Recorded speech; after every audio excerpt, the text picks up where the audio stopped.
Please please అండి, దయచేసి ఒక్క లైక్ చేసి చివరి వరకు చూడండి. ఈ వీడియో చాలా బాగుంటుంది. ఏమేమో వీడియోలు చూస్తూ లైక్స్ కొడుతుంటారు, కానీ లైఫ్లో జరిగే వాటి గురించి చెప్తే ఎవరు లైక్స్ చేయడం లేదు. ఇటువంటి వీడియోస్ కావాలంటే తప్పకుండా లైక్ చేయండి. హాయ్ ఫ్రెండ్స్, ఎలా ఉన్నారు? నేనైతే చాలా బాగున్నా. మీరు ఎలా ఉన్నారో కామెంట్ చేయండి. ఇదొక్కటి చేసి చూడండి. స్వయంగా అమ్మాయే ప్రపోజ్ చేస్తుంది.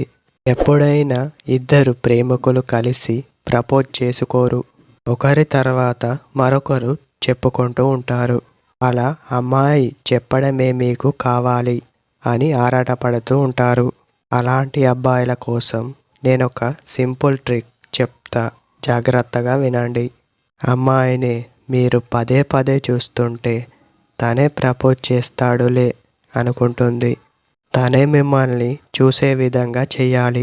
అలా చూడాలి అంటే మీరు కొన్ని జాగ్రత్తలు పాటించాల్సి ఉంటుంది. అవి ఇవే: అమ్మాయికి పదేగా ఫోన్ చేస్తూ ఉండకండి. అలా చేస్తే తను ఎప్పుడు కాల్ కట్ చేద్దామా అని ఆలోచిస్తుంది. అలా ఆలోచిస్తుంది అంటే మీరు కాల్ చేయడం వంటివి మానేస్తేనే మంచిది అని చెప్పవచ్చు. మీరు లేకపోతే తను ఏమైపోతానో అనే భయం తనకు కలగాలి. అలా మీరు చెయ్యాలి.